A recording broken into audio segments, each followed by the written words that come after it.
Hey man, what's happening? It's your boy Skrilla, man. Shout out to I Said It, the celebrity interview. You dig what I'm talking about, man. Sponsored by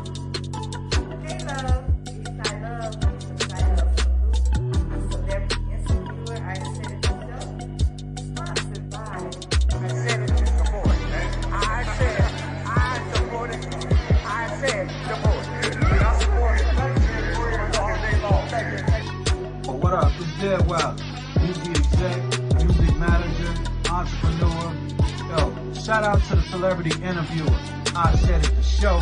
Hey, what's good, everybody? I am Chicago's own national award-winning spoken word artist, Just Mike the Poet. I'm here to give a shout out to celebrity interviewer I Said It, the Poet. What's happening? It's your boy Cam Jones, man. Shout out to the celebrity interviewer I Said It show.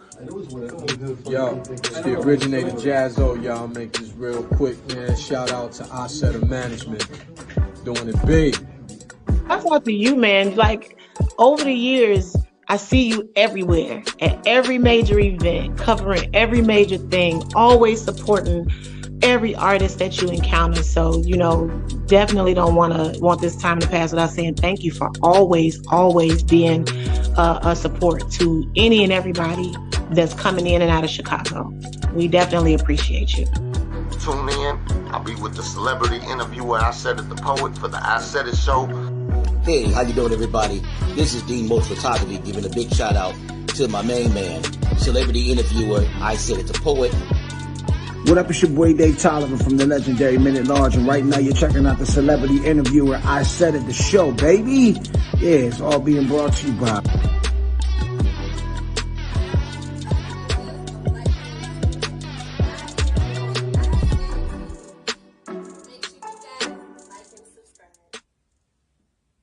My name is celebrity interviewer I Said It, and I approve this message. Subscribe today.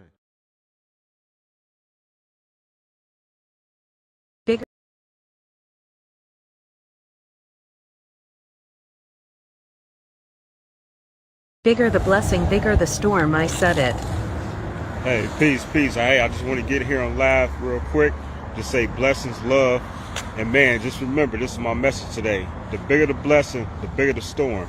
Never forget that. The bigger the blessing, the bigger the storm. That means whatever you're going through right now, you're going to get through it. You just have to remain grateful in the moment. You know what I'm talking about? No matter how low things go, because sometimes a blessing can be so powerful, it's going to knock things off the table. It's going to take cars away from you, property, merchandise, you know what I'm saying, material things, you know what I'm saying. You might even lose your house, you know what I'm saying. Whatever the case may be, certain things may occur for that blessing to come through the door into your life.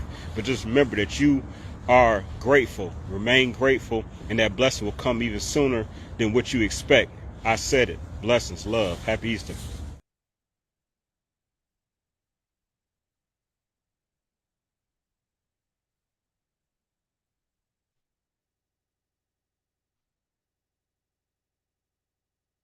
Hey, yo, peace and blessings, man. I definitely want to welcome you all back for another great episode. You know my name is Celebrity Interviewer I Said It, and this the show. And this is why I bring you the best interviews from people that's in the entertainment industry, people that is in media, along with people that's built around the community around the world. You already know what I'm talking about. And the person that I have next to me, maybe to my right, you know, maybe to my left, whatever side of the world you may be watching us from today, man, I have a special individual. I'm very grateful to have this brother here, man. And he's from Chicago, too, let it be known. I'm talking about the legendary comedian, TV show, movie actor, writer, entrepreneur, producer that curates weekend shows at Riddles Comedy Club. Y'all know about Riddles Comedy Club right here in Chicagoland. You know what I'm talking about? Man, I'm talking about Mr. Williams that's also ventured off into acting with memorial cameo roles and even lead man role in the film Heaven 07. I just checked that out on Tubi, man. That's a must-see, I'm trying to tell you, which is now, like I say, streaming on Tubi platform. His humor is not only highly sought after, but he's also a performer, I'll say also a writer and on-air contributor to the, you know, that SHERRI Show, which is very famous. If y'all check it out, y'all definitely get in tune. I'm talking about the one and only, the legendary, famous king of comedy, Mr. Damon Williams, DamonWilliamsComedy.com. Salute to you, sir. Welcome to the I Said It show. My man, what's going on, brother? Glad to be here. Yes, sir, man. Peace and blessings to you, man. I'm very grateful for your time today. Yeah, it's a crazy day too, man, because I'm out of here first thing in the morning. and my mom's called me out the blue and said she wanted to take me out to eat for Father's Day since I won't be home. And that was, it was of course a blessing. First to have my mother, second for her to have time to do something like that. But the timing on it was crazy. So we just had a big show last night at City Winery, and I had left some items down. I had to go down there and get in. Chicago is buzzing right now. They're setting up for NASCAR. They're setting up this outdoor festivals. So traffic is bananas. So, it's been one of them days, but we made it. We here. Word, man. Appreciate it. Congratulations on your big show last night. Like you said, everybody is definitely talking about how great you was on stage. You're very consistent with your performances. And man, hey, Bernard, the legend, Dean Moat is in the building, best photographer in Chicagoland. Love and respect to you, brother, all day. Yeah, that's my man. He's the official photographer for big shows at Riddles. Is always Dean. Okay, word. Hey man, I know you always press for time because you're a busy man, and it's a special weekend being Father's Day weekend. So I want to just jump right into this. For those that don't know, I might have mentioned it before, but man, where are you originally from? Because that's how I always kick off this show. Always ask, where you from? South side of Chicago. Initially, we resided in Woodlawn. Then we moved out to 95th. It was Beverly when we moved out there, but the racism prevailed, and they moved Beverly up a few blocks and made our neighborhood Brainerd. Oh, really? That's how that works. Yeah. So when we moved out there, Beverly started around Vincennes. Now it's all the way up like to Wood Street, and anything east of Wood is no longer considered Beverly Hills, Chicago. Crazy. Okay. I didn't know they can even do that, but they make changes to whatever fits their agenda, right? Come on, man. They always changing the goal line in the game in every aspect of life when it comes to them people, Yeah, man. But you have stayed strong, stayed diligent, and consistent, like I say, man. And if I can jump around to the beginning of, a young Damon Williams, you know what I mean? Just kind of back to your childhood, to where all this began, to the mindset, to the work ethic, to, to even setting the goals so big that I don't know if you exceeded your goals or not. I don't know if you still have, I don't know. But let's talk about it a little bit. Talk about young Damon Williams, going back to grade school. Did you ever see yourself on the big stage, and what made you have aspirations of saying that, you want to be on TV? Well, I'll say I remember about third, fourth grade. I didn't know what would get me there, but I knew I had aspirations of being able to ride around in limos. So I said, I know when I get grown, I'm gonna be riding in limos, I'm gonna travel around, and I'm gonna be doing things. That's just me, a kid talking. I definitely want to end up in limos. So I've fulfilled that, but I've yet to exceed my wildest desires in this game, because I feel like I'm still haven't reached my peak, and I'm steadily pursuing the next level every day.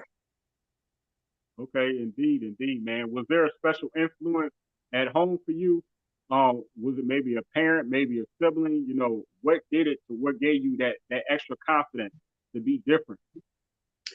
My older brother always thought outside the box. He always had a side hustle. He always instilled work ethic and, going to get your own from a very young age. And that led to him doing stuff like selling newspaper and magazine subscriptions and taking me along door-to-door situations in different communities. Way out in Humboldt Park when we was two young Black kids from the South Side, Libertyville. We were all over the place. Then we hung out with this white guy that took us around trying to sell all types of stuff. One time I had some guys, they had us on the truck. We were selling meat.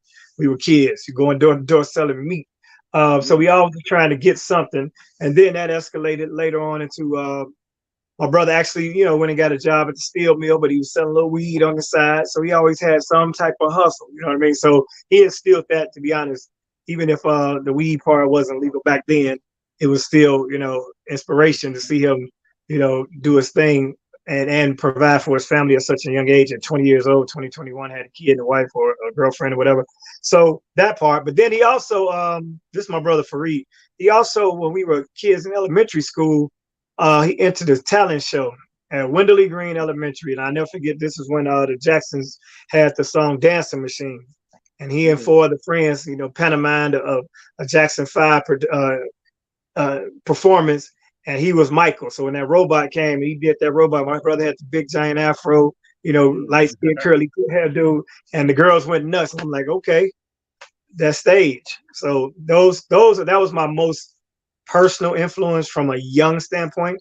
Then going forward, just watching the art form of comedy, even as a kid, watching, late night shows, comedians coming on talk shows, back in the day, the Tonight Show and things of that nature also inspired me. Then in the 80s, Eddie Murphy, Delirious, that knocked it out the park as far as seeing a performance. We used to listen to performances with Richard Pryor albums, Red Fox albums. My parents had those. They had 8 tracks, back in the day. And I don't know what's going on with my voice right now, but anyway, so that, is where the comedy influence came from. But the determination and the grit, I believe, was from my big brother. Okay, absolutely. And man, I mean, you did take an exception. You did a big show last night, you know what I mean? And I was over on your heels trying to get you to do this interview. So it might be, a little wear and tear on your body, you know what I'm saying? But man, because we know you never stop performing. But man, with that being said, like you were just explaining, it really requires a lot of hustle. That's what people kind of overlook. Like, the people that become great in life, you know what I mean? It's like you had a good hustle growing up, or you was doing a lot of different things, trying to find your way. With that being said, growing up and watching the greats such as like a Richard Pryor, Eddie Murphy, which you just mentioned, why was it important for you to where you got on stage to also speak about issues that's in the community, how you incorporate all of that into making people laugh at the same time? Well, early on, you just do it for the laughs and the notoriety and the attention that comes with being on stage. And then you see it as a business. I know I was awakened real early on the business aspect of what this game is by a situation where I did negotiate my pay before doing a weekend of shows, at all jokes aside. And then at the end of the week, I had gone out and bought tickets for everybody because I just knew I was about to get thousands of dollars. It wasn't even a question. So I spent maybe $100, $120 per show buying people tickets because I wanted them to see it. That's my first time doing the weekend. And at the end of that weekend, my pay was $25 per show, 5 shows, $125, and I just spent about $600. So I'm in the hole. So I figured out, learn that part. First of all, find out what you're getting paid. Second of all, be the person that pays versus being the person that gets paid, because the owner, the club owner, the promoter, the back end is where the real money is if you don't negotiate your deal properly. So I learned to do both sides of the game, promote the game and perform. As far as fast forward to, more current situations, now that I have 30 years in the business, we pretty much convinced that I can make people laugh. So being funny ain't the only thing I need to do while I have a platform. So if I have an issue that I'm passionate about or have some feeling toward, then I'll incorporate it, but I don't like to get too heavy-handed. I can be as silly as can be. I can go talk from social justice to little people in the same show, and so that gamut gives me the flexibility to not only expand my audience, but also inform and entertain them. Okay, man, I love it, man. It's all about the diversity, right? When them cameras is on. So when it comes to greatness, what is your definition of greatness? Everybody's definition should be different when you ask that question, but I think greatness is trying to do the best you can and be the best at it at a consistent high level with professionality, likability, punctuality, professionalism. Those items, I think those things will make you great in any field. If you show up on time, you do what you're supposed to do and you do it well, you do it with pride. And if you have some type of passion for it, then you should achieve greatness and any rewards or spills that come from that. So I encourage people in any industry, if you're an artist, if you draw, if you graphic artist, if you are a computer programmer, if you write code, whatever it is, try to be the best at it, but also stay focused on your journey and your path, because you got to do this thing with blinders on because you're an individual and you can't look at other successes and can't look at other failures to compare your progress. A lot of times people start out in the same industry together and you look up And one person has a meteoric rise, some person has a slow, steady rise, some people fall off. And you could be one of those three people or all of them in a long-term career. So I think it's very important that you stay driven based on your vision of who you are, where you're trying to be and where you're trying to get to. Now, you could be inspired by that person who popped off and say, man, see, it's achievable. They did it quickly. They had a shortcut. They had a break. They had an opportunity. Or you could say, look at this guy, man. I've been watching him do this thing since the early 90s, and he's still in it. He's still popular, and he's still successful. And that could be at any type of industry. So, that's the only comparisons I would say you should have, but you really need tunnel vision with blinders and just stay on your path and be happy with your progress. But the main thing to keep your sanity, especially if you're a competitive person or you're driven, is to enjoy the journey and each plateau. You gotta smell your roses, smell your flowers every day. The fact you can get up and still do what you're doing, the fact that you got up is something to embrace. And then the fact that you have another opportunity today to progress. Like today is the day where, that one little extra social media post or that one little extra email you returned or phone call you take or project you complete could be the thing that led you from being where you are to the next level toward where you're headed. Okay, well said, well said. Definitely taking note, you know what I'm talking about, because I'm always set my goals real high myself. Now, were you a former athlete like in high school? Nah, man, I was a knucklehead in high school, to be honest. Okay. I got into trouble. I was hanging with the slick cats. We was doing, shooting dice, smoking weed, playing backgammon in lunch when we should be, in class. So I mean, I was a bright student. So when I applied myself, I did, quite enough to pass and succeed until I just became a delinquent and fell into some bull and ended up, leaving the prestigious Lindblom High School and going to a different high school, which was Carver. No disrespect to Carver, but scholastically, academically, Lindblom is one of the top technical schools in the state. And you have to test to get in, and I was on that path, but I chose to do other things. But as I got older, because I eventually dropped out after my junior year in high school, but I saw the error of my ways because I looked at myself in the mirror one night after coming in drunk, hair all over my head, had butters back then, hair was all over my head. I just didn't like the person I saw, so I made an appeal to my mother, like I need to turn my life around. I'm not happy with who I am right now. And she just prayed about it, encouraged me. And then I, found an alternative high school, and I had to pay my own way to school to get my diploma. Once I got my diploma, then, now I want to go into, I actually took a course as an EKG technician. And that was another school that I had to pay my own way. My father went half with me on that. He said, I'll go half. So I'm, slinging little weed to pay my part of the tuition. But now it meant something to me because it's coming out of my pocket. So that's why I had perfect attendance for both of those schools. It would bother me if I had to miss a day. I missed one day out of both of those schools. And then B, I saw the potential that the class would provide. Like when you're in high school and you just going to school and doing English and algebra and taking, wood shop or, whatever classes that are mundane, you don't see the value and the benefit of learning literature or learning algebraic equations because you're not going to live that life. You're not going to apply that later in life in your opinion or in your mindset.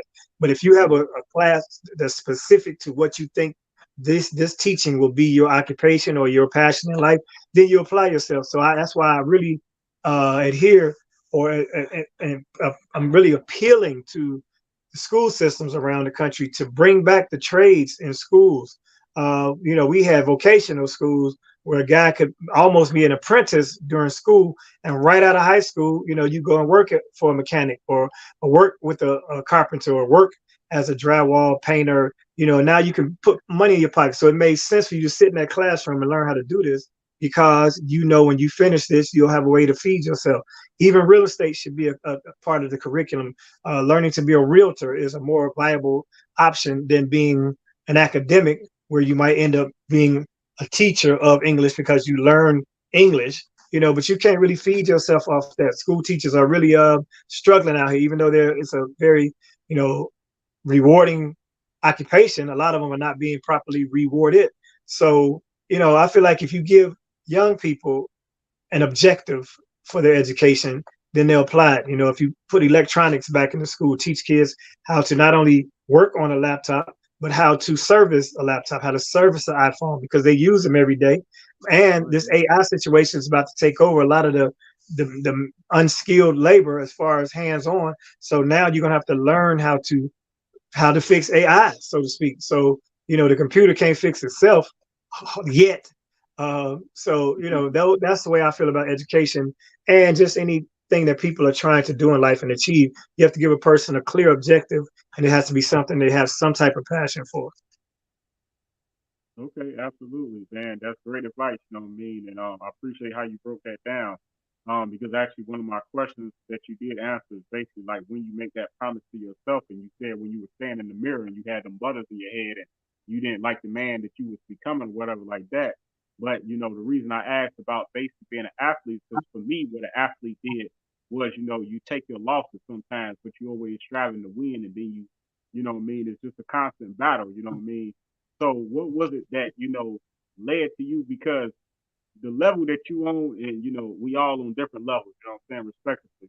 But, you know what I'm saying, you've reached like a really high thing of what you consider greatness, like, you know what I'm saying, like legendary, you know what I mean? Like someone, you set a path where you paved the way for so many people that have come after you. But it's like who, you know, other than watching on TV, like you say, watching the greats on TV, but it's like, how did you become so hands-on and great at what you do to where you became so consistent and challenge yourself? Because we make promises to ourselves all the time, but we break our promises through life. You know what I'm saying? Life is long.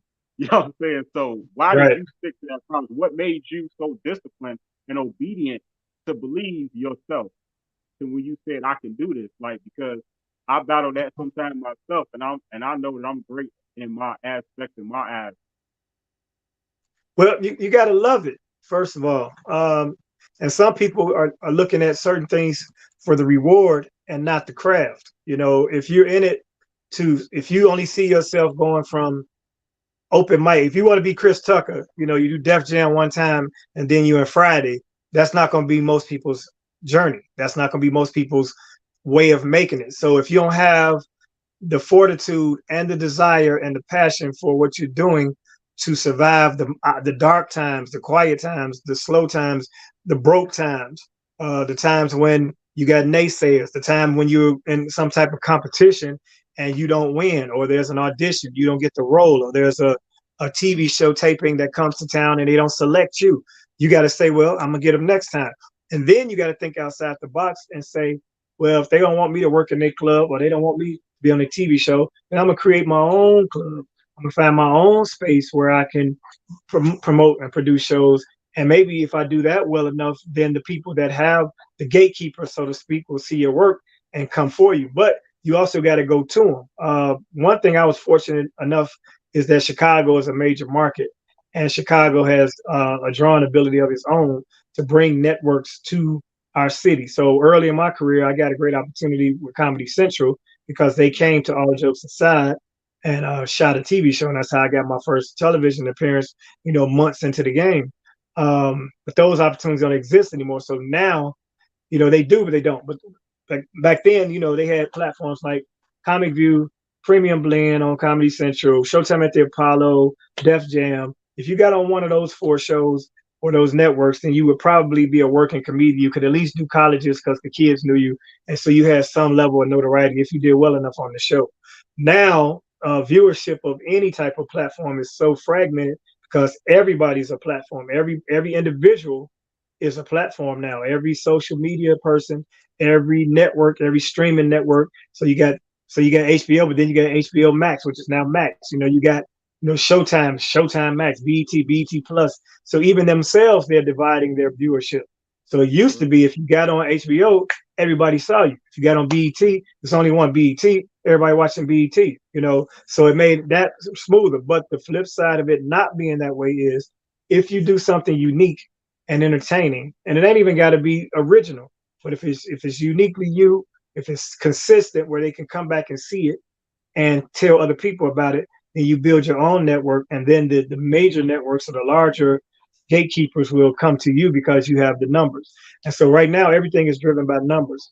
But but the numbers can be both digital and social media, or you can do it the hard way and go, the grassroots and just show up at places and do good work and let the word of mouth spread and let other people's platforms talk about you for you because you did such a great job that they're not even realizing they promote you. They just telling people what their experience was, and that, propagates around the country and around the world and around the social spaces. Okay, absolutely. And shout out to Teresa Taylor, the famous Teresa Taylor, for tuning in. Appreciate you. And she's sharing. And please, I definitely advise everybody to share this interview. He's dropping gems right now, you know what I mean? I'll keep asking questions to try to challenge him to, give as much information as possible so we can all better our positions and whatever our mission is in our lives. With that being said, brother, you know what I mean? It's about being at the right place at the right time. So in reference to Subway taking off, I heard that you was part of the franchise when it came to having your own store. Like, that's big. And like, you know what I mean? Like Subway, that's one of them things, like in the 90s, it was popping. Like it was on every TV, like every commercial had a Subway commercial. You know what I'm saying? Subway started popping up all over the place. Why or what made you feel like this is something I want to invest in and become part of this chain? Unfortunately, I was just ahead of those commercials and Jared turning that franchise around. The franchise, actually, the founder of the franchise, when I got in, he was still alive. And when you went through your franchise training, you would actually go to his house after the graduating class to a barbecue because he would welcome all the new franchisees. But in the Midwest, Subway was so new that most people hadn't heard of it. But I got into Subway because I couldn't get a Harold's. That was my initial attempt or foray into trying to get a franchise. I always wanted to be my own boss. I didn't want to work. I had a job at City Hall. I was hustling. I had some money put aside, and I wanted to get out the game. So I'm like, let me find something legit and worthwhile to go into. So I always credit Black Enterprise Magazine for turning my life around in that circumstance, because I was on an airplane and I saw a magazine article. Someone had left the magazine in the back seat back, and I grabbed it and I read it. It had top franchises for Blacks, the 40 top franchises. So the reason why I say Harold's, first when I was trying to get Harold's wouldn't allow any new franchisees at the time. When I was ready, I thought, when I had the money, they were not continuing to expand. So I went to a different franchise, which was a very small upstart called Solomon's Fisheries in Chicago. Now Solomon's was all about eating healthy, and it was fried fish, but it was all, it was almost like, Islamic, you know what I mean? Like it wasn't halal, but it was close to it, put it that way. So the owner of that was Seal Johnson. Now there's a little sidebar. Seal Johnson is a blues singer who made that song "Give Me That Fine Brown Frame." So if y'all look up Fine Brown Frame, old school blues song. But his daughter is Selena Johnson, who is Chicago's own, who's well known with, her first album. She's on Kanye's All Fall Down, things of that nature. So I didn't even know Selena back then, but I worked with her father when I was 25 trying to get my franchise off the ground. So he and I came to an agreement. We found a location in Hyde Park, and I was about to take a leave of absence from my job and go start my franchise. And when we got to sign the lease in the location, they didn't realize it was a fried food franchise, and they didn't allow fryers because their insurance wouldn't cover it in the building. So I had to go back to work. I had to give up that idea, and I waited. And that's when I found a Subway in that magazine. I went out and got that. So at the time, Subway had the lowest startup cost and a very low build out. So back then, this 1990, you could get a Subway for a $7,500 franchise fee, and the typical build out for your store with equipment included was about $40,000. So you had to show them, you had to have about $40,000 liquid after you bought your franchise in order to qualify to get this. And that's super low considering what Subway is today. That's like getting into a McDonald's for $50,000, So I jumped on it, man. I got in there, and fortunately for me, they picked me a location downtown that was in a food court. So I didn't even have to build it. I just had to bring in the equipment, the freezers, the oven for the bread, bacon, the counters, things. I didn't have to do seating. I didn't have to do, I didn't have to redesign the space. It was already there. We just built the counter, and it was a walk up. So that was helpful. So that cut my startup costs in half. But as I said, I was downtown Chicago, directly across the street from Mr. Submarine on Lake Street, Lake and Wabash, and right down the street, Fantano's. And they were in an expansion mode. So they were trying to build as many subways as possible. Like you said, they popped up everywhere now.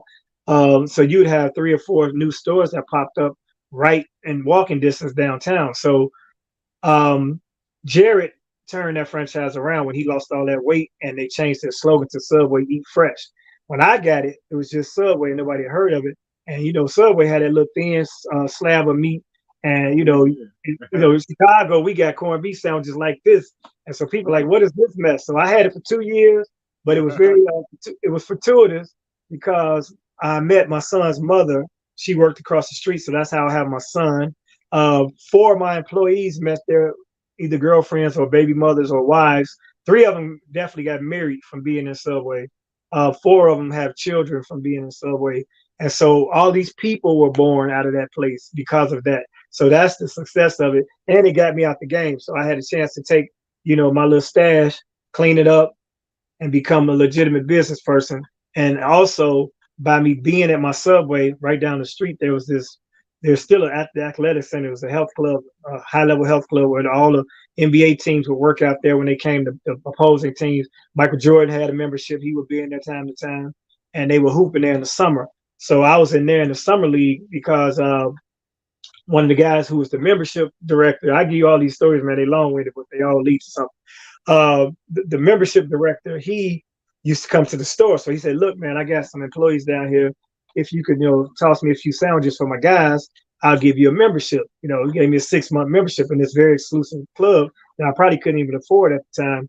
And so I'm in there. That's how I got the league. And some guys were talking. I heard them talking about the big lip chick down at the comedy club on Wabash. She had open mic on Wednesdays. The big girl, the big lips from HBO, blah, blah, blah. Come to find out, it's Adele Givens they're talking about. So that's how I found a place to try comedy. And that's where I went and did the open mic. And maybe 3 to 4 months later, she had already blown all the way up. And I ended up taking her place, hosting that room after her. And that's where people like Corey Holcomb, Marlon Mitchell, Leon Rogers, Marcus Combs, J.D., Lil Rel. Now, Lil Rel probably came a little later. D-Ray Davis for sure, Deion Cole. All of us, started in that club. And a lot of them cut their teeth or did their first stand-up at All Jokes Aside on my Wednesday night. In fact, even Cootie, who did the Yeezy, the Yeezus documentary, he used to do stand-up. And so if you look in that documentary, there's a clip of him walking on stage. That's All Jokes Aside, and that's me introducing him. So I'm in the Yeezus because of those days back in the day. But everybody and everything came from All Jokes. It was the epicenter of black comedy in America. Like, there were one other club that has two other black clubs that had the same prestige. One was the Uptown in Atlanta. The other was the Comedy Act Theater in Los Angeles, where Robin Harris from Chicago and Myra J from Chicago, they did all this stuff. And that's where Baby Kids was born and all that. So, it's a lot of history with all that when it comes to the stand-up. But all of that came from me saying I want to get out the game. I don't want to work for nobody at this job. I want to open my own business and be my own boss and have a franchise. And that's how this all started. Man, that's freaking awesome. And like Teresa had mentioned, that is incredible history that you have. And just, it's like that couldn't be even scripted. I know for those who are, very faithful and know that spiritual, like, it's been written before, like our whole life has already been written. And it's like, that's so intricate, the way that things happen for you, like things that way, how I even got here and to be able to sit here with you, but how things happen for me. You know what I'm saying? It's like hard to believe sometimes, like all of our lives has been written out specifically step by step. It's crazy, man.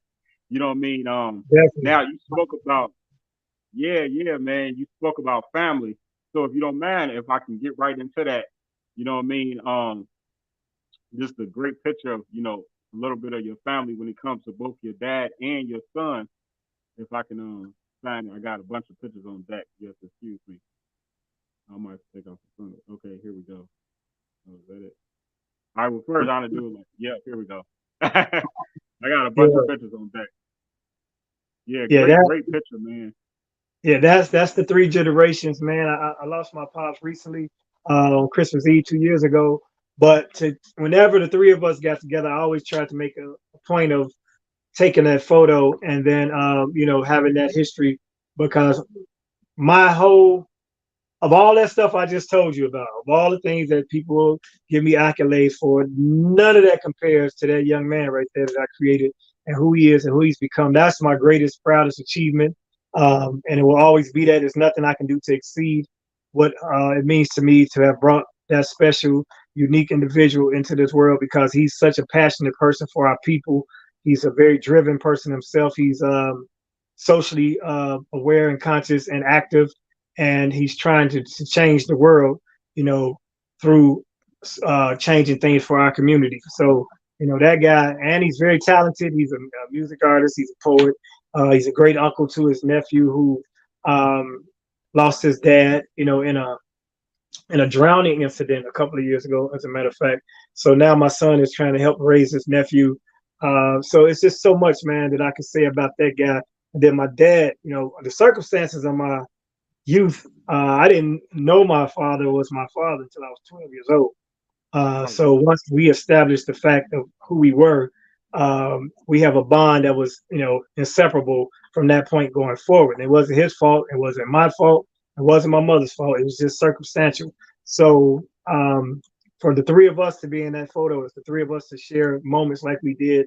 It was the best thing ever. So that's why if you go do your research, you'll see more pictures with the three of us every chance I got.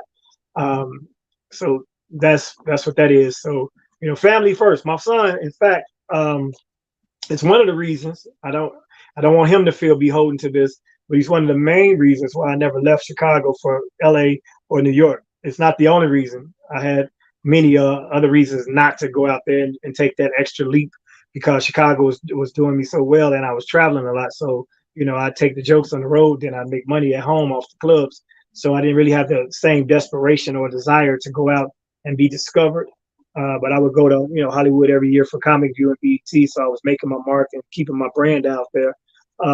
But not being in my son's life was not an option. So, like I said, by me not knowing my father early in my life and not having the guidance, him being in the same household and him instilling some of his qualities in me as such, I feel like I probably could have been a different person at this time in life. Hopefully, still doing what I'm doing though. So it was meant, like you say, it was pre-written. And he came into my life at a very opportune time, because that's when I was just going into my wilding stage as an early teen, and that was a stabilizing force. And it was also a self-esteem boost, because who I thought was my father was not.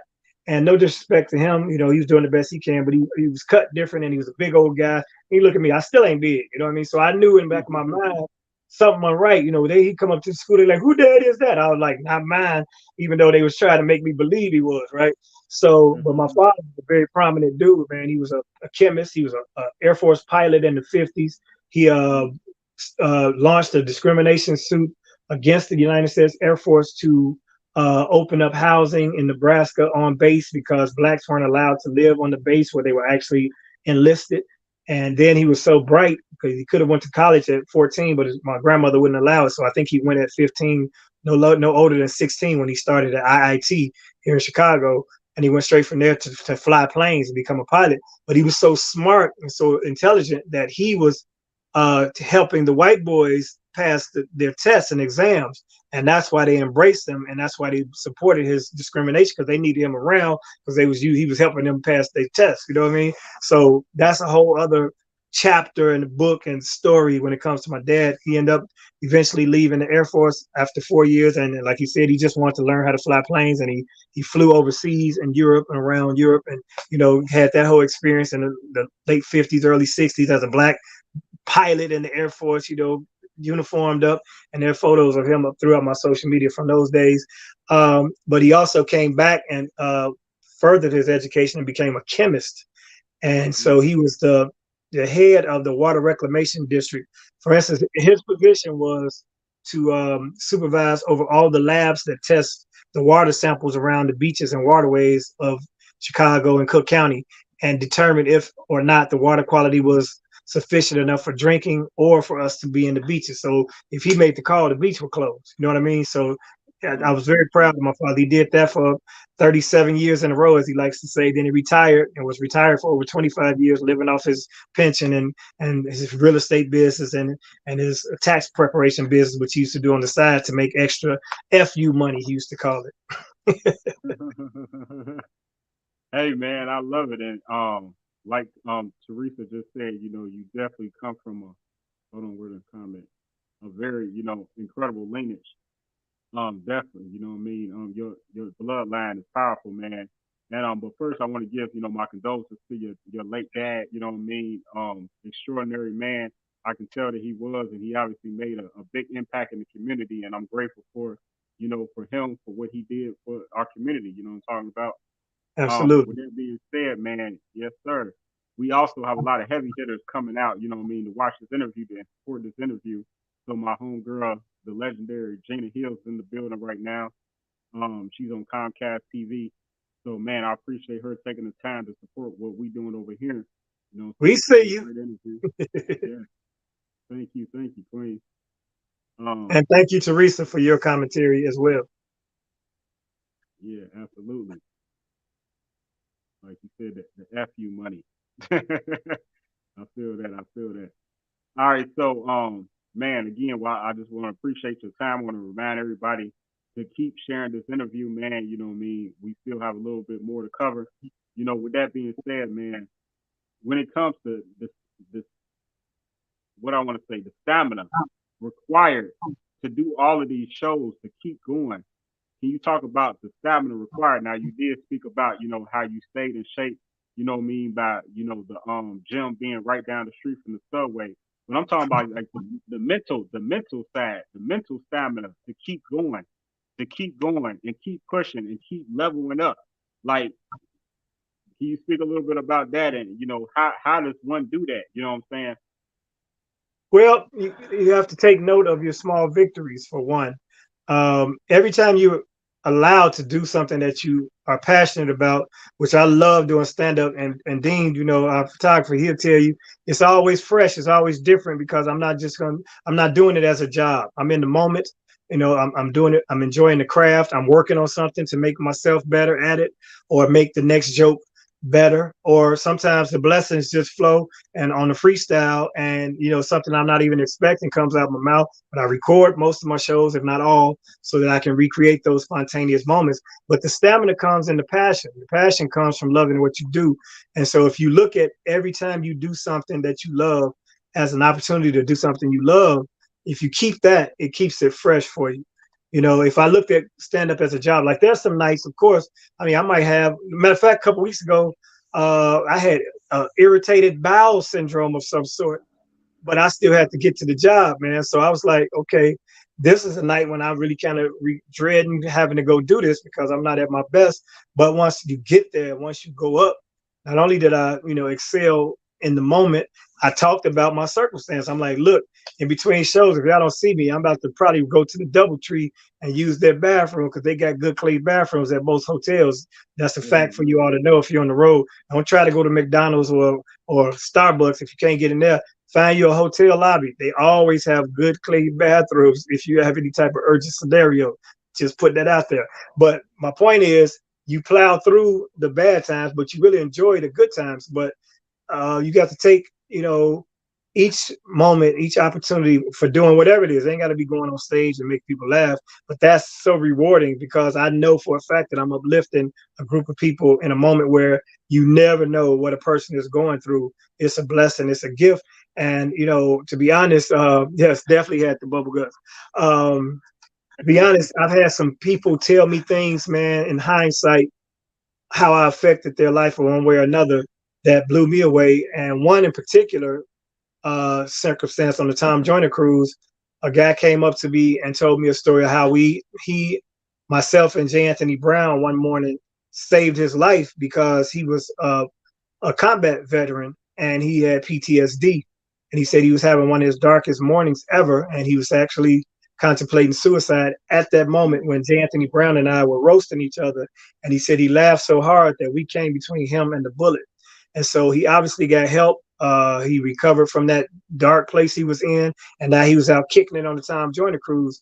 And he wanted to buy me a drink. Every time I saw him, he was, man, let me do something for you, man. Let me buy you a drink. I'm like, brother, you don't owe me nothing. I was just doing what I do, and I'm glad I was able to, first of all, help save you in that circumstance, but also to see you thriving right now is my reward from it. So you don't owe me nothing. And I'm glad you lived to tell the story so that I can tell the story to others. So you never know how you touching people. I've had people say, you know, I came to your show last week, or I came to your show 3 months ago and my mom had just passed, or I just lost a loved one, or I'm going through a divorce, and you said something about relationships that made all the sense in the world to me, and it was better than therapy. So it's all these things that you touch people exponentially that you have no idea, especially when you have certain material that you can post now and people can see it repeatedly. So when they want to come back to that feeling that they got at the live show, they can watch that situation. Or if they want to share what they experienced with other people, that is out there for them. So I got a YouTube page. My TikTok has most of my small comedy clips, but it's not really catching on, but I'm still being consistent, putting it up there every once in a while.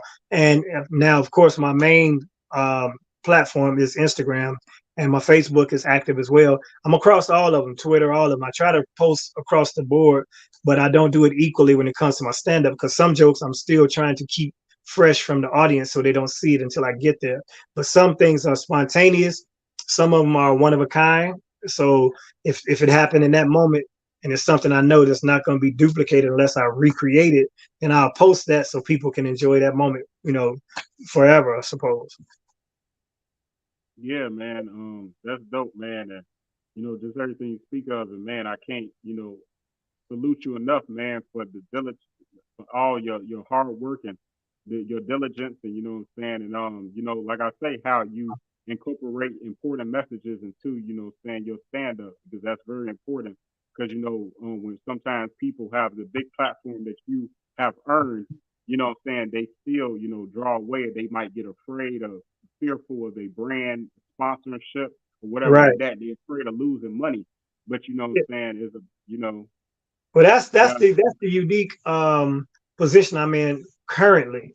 I cannot speak for what, you know, line I'll cross if it's going to be like, for instance, Kevin Hart. People might feel a certain way about how Kevin may or may not attack social issues or jump out there in the forefront. But as he said, he's not just a brand, he is a conglomerate himself. And he has multiple employees across many platforms, across many businesses. So he might shy away from the extra controversial thing, to not just for himself and his brand, because if they cancel Kevin Hart today, he could live off his proceeds for the rest of his life and 10 other lives. So it's not about the money sometimes about what type of exponential damage you could do. And then there are people that are just selfish, and then there are people that are just cautious. But I'm in a cancel-free position because I'm not beholden to anyone, because I'm an entrepreneur. I make my own opportunities. I don't work for a chain of comedy clubs. I don't work for a network television show. I don't have corporate sponsorship, you know, so it's nothing that can be taken away except if I offend my fan base. And that's the thing that I value. So I will speak on our behalf if I have an opportunity to say something in a position that it makes sense or it makes a difference. But also, I don't like to get too heavy-handed, because a lot of people are already dealing with the issues. Any negative thing or any dark area you want to cover is already on social media and the news. Between turning on your TV, watching that news, and going through your feed, you know, you could find yourself in a dark place or dealing with darkness all day, to the point where it could be detrimental to your own psyche. My job and my goal is to lighten up. So I'm going to talk about silly things as well. So I'm not going to come across like, you know, I'm this social conscious soldier for our people and issues. When you come to my shows, there will be a message you will leave with, you know, a higher consciousness. Ashe. You know, I ain't taking it that far, but I'll give you enough, you know, with the humor, where you can see it's, you know, I got the intellect to do it, but also have the balance to keep it light so that we can have fun. And that's the whole goal of my career and my existence here, is to provide pleasurable events and fun situations to people that come around. I don't care if you're at my home. I don't care if we all go skating. I don't care if we're on the court. You know, I'm not out joking. I'm not always on comedy wise, but I want to gather people in a space that is fun and comfortable and uplifting to the point where you're not really dealing with all the mess that you're going to deal with when we leave there. Yes, sir. Much respect all day. You know what I mean? Now this is the point where a lot of people who's watching the show is waiting for, man. And, you know, again, I'm here to celebrate you, man, but I definitely appreciate you answering the questions, you know what I mean, with so much passion and so much information thus far. But now I want to show these pictures, man. Some of these pictures, you know, I try to save some of the best to last, but to me, you know, it's about information too, you know what I mean? So I wanted to use the majority of the interview to get information. Now, you've been on so many great stages. You've been on so many big networks. You know, I was in high school watching you on Comic View. You know what I'm saying? Sure. And I've been around for over 20 years myself. So that just shows how powerful and how much of a landscape you have carved in this world and this entertainment. So that's just excellent, man. You know what I mean? And again, salute to you and everything you've been doing. This is the first picture I'm just gonna show like that. And man, Yeah. you know what I mean? That's George Benson, man. We were at the BET, I believe that's the BET Awards or the Soul Train Awards. That was the Soul Train Award in Vegas. Okay, The yeah, legendary man, George I love Benson. No, George you know Benson, what? man. Yeah, that's at the Soul Train Awards in Vegas. Yep, that's the legendary guitarist, man, George Benson. Okay, man, I didn't even tell you our game was playing. It's like you read my mind because this is what I do when I hold the pictures up. I didn't get the rules, but I want the challenge. It's a memory game, and I want you. It's like you're already ahead of the game because I want you to actually challenge yourself to see if you can remember where you was at and who's actually in the picture, whatever like that. But I ain't gonna get them all. I ain't gonna get them all right. I can tell you right now. Right, you know what I'm saying? Because it's random. It's random. You know, Let's go. I couldn't put everything up. But here we go. Here we go. Let me see who we have. This. I can tell you exactly where that is. And if you look closely, I can point out, peeking over Cedric's shoulder, that is Claudia Jordan. You got in this photo Chris Rock, Steve Harvey, D.L. Hughley. I don't know where DL is. He might be off to. Yeah, that's him and very back. Chris Rock. It's the Kings of Comedy. So we were at an after party.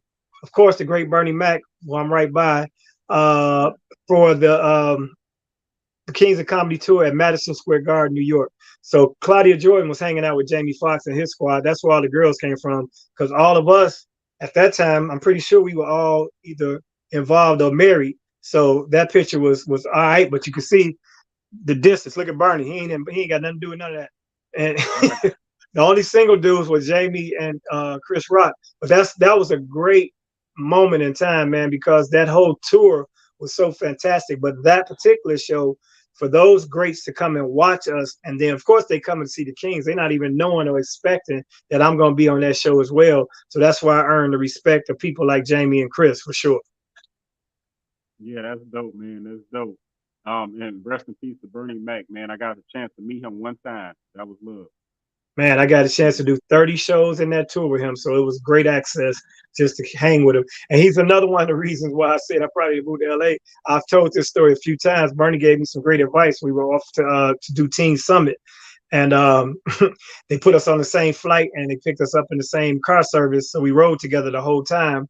And he's like, "Look here, man, I see you coming up in the ranks, Holmes, and you know, I'm gonna tell you a couple things. Pay your taxes, pimp, and don't rush out to LA or New York too soon. You don't want to be a small fish in a big pond. A lot of these cats go out there and they go too young or they ain't ready and they end up broke or giving head." And I was like, "What?" I was like, "Ain't no in between, ain't no broke and selling cars or broke and waiting tables." Like, yeah, they out there broke and sucking dick, you know, so you don't want to go out there too soon, home. Late great Bernie. Yeah, late great Bernie. And since then, I still ain't never lived in LA. Wow. Well, I was working at Flavor Restaurant as a buster at the age of 22, and Flavor Restaurant, and Bernie Mac came to the door, and just his voice, just him, just like, "Where my seat at?" You know what I'm saying? Just like that was funny. The way that he's that dude. He's the same guy you saw on the TV show. Not on stage as much. On stage, he kind of, you know, emphasized and had character. But the guy that you saw talking to America on that sitcom is Bernie for real. And Flavor, the owners of Flavor, Miss Rochelle, that's fam. Matter of fact, she used to work at the district with my dad. See how the stuff gets interchanged? How about that? They still have a location, Flavor Brunch in Hazelcrest, her son. Right, true that. Yeah, we all just hung out. All the comedians go there for a little comedy brunch just to keep up with each other off stage. Well, absolutely. Well, she remembers me. You know what I'm saying? Oh yeah, Miss Rochelle Kemp. I was the best buster they ever had. But How yeah, about that? moving on though. Yeah, man. What about this right here? Man, another great night. That actually, the cool part about this whole thing is that was a show for Floyd Mayweather's birthday in Grand Rapids, where he's from. So he would do a big weekend every year, and he have a big comedy show, and then on the Saturday, and then on Friday, and then he would have a big party that Saturday, Sunday, or whatever. So the year before that, I was booked through someone to do the show, I should say, with Ricky Smiley. This particular year, the year rolled around and I didn't get booked for it, but I heard it was happening because I'm cool with Sid's homie. His road manager, KB, gave me a shout like, yeah, we doing Floyd thing tonight.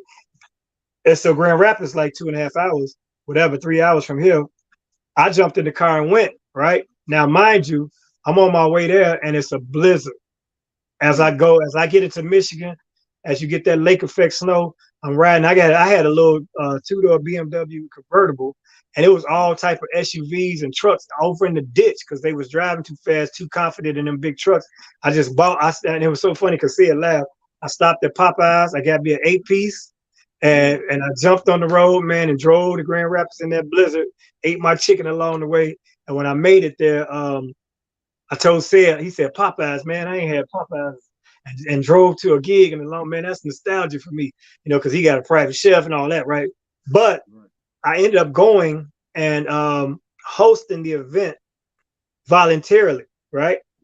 But when Floyd came and saw me at the show, he said, "How did he get here?" They was like, "He just came on his own, and he went in his bag and tossed me a stack. Like, thanks for coming, man. Just that's the type of dude Floyd is." So that was the after party. Now, the reason why the three of us are embraced in that picture, at the time, the 24/7 HBO cameras or Showtime was following Floyd. You know how they were doing the behind the scenes stuff for those leading up to the fights, right? So we hanging out, I'm sitting around, I see these cameras, man. I'm like, I know I watch this show every time they have a fight. Everybody watch these shows. I need to be on that camera. So I said, "Hey, champ, I appreciate, looking out with the bread, but it'll be really tremendous for me in my career if I can get in front of them HBO cameras while you talking, blah, blah, blah." He said, "Say less." Grab me up. And that's when he embraced me right there, right? So he embraced me like, this dude just came, drove in the snow and blah, blah, blah, blah, blah. He gave me this endorsement. Here comes Cedric, shadow boxing and, doing the thing for the camera, mess with. I'm like, "Not now, Sid. You famous. You don't need this moment, but I need this moment, man." So then that's what he grabbed Sid, and all three of us took the picture right there, right? Turns out they ain't used none of that footage for the episode, but I'll tell you, yeah. So I'm thinking I'm about to be popping. Then I think Sid about to stop it by interrupting the endorsement, and then none of it even airs. So it's somewhere in the atmosphere. It might pop up. Who knows? That being said, fast forward to Floyd just fought the Gotti kid, right? And the mayhem broke up after the fight. And what I learned at that party was, of course, everybody see the goons and the big old bouncers and security that Floyd traveled with. But Floyd also traveled with some low-key cats, and they from the west side of Chicago. So they were at the party, and they knew who I was, and they said, "Man, I saw what you did when Sid came got your light for a minute, didn't he?" I'm like, "Yeah, whatever." He said, "Yeah, we all from Shot, man. We were with Floyd on the low, So he got like cats. They really, straight up, they basically vice lords from out west that be out. So if you watch that fight when the bouncers came in the ring, and all the guys was trying to, save Floyd, some other regulars, some randoms jumped in there too. And that's the extra squad that brother traveled with. So I heard that one of the Gotti daughters or somebody is threatening Floyd and his daughter. And I just saw some mess online about it. But they don't know. It ain't nothing to play with, man. He got a mob and they official. Yeah. Yeah. So they told me, like, we in the party, but they said, "We in the party, man. Don't worry about it. We all from Shot. We got your back in here. You don't even see us, but we all throughout this mug. You know what I'm saying? If anything pop, we got you." So, and that's one of the things that I really embrace from being in this business so long. But not only that, but being at home so long, that people from Chicago, wherever I go, they show up and they support because they know how long I've been doing this here in the city. Yeah, man, for real, for real. Yeah, exactly. Chi-Town Goons do not play. Yeah, and we hope we don't have to get to the goons, but it's good to know that they got your back when you're someplace. Believe that. That's why I got the hashtag Chicago be everywhere. That's one of my slogans. Right. Yeah. Yeah. I like that. I like that branding that you did. Yeah.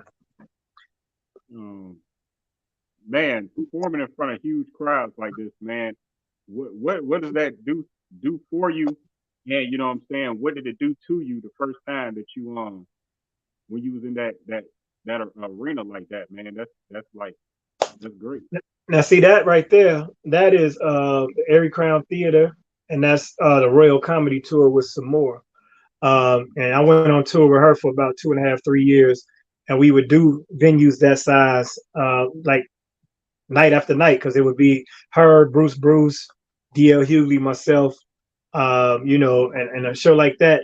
Even if I'm hosting or coming out, you know, as the first guy, it's amazing because you know you work hard in these hole in the walls. I did colleges, and the colleges kind of prepare me for the big stage because when you go to colleges, they use sometimes the basketball arena, sometimes they'll use you know, the theater on campus or the performing arts center on campus, and they'll have 2,000 or 3,000 students in there.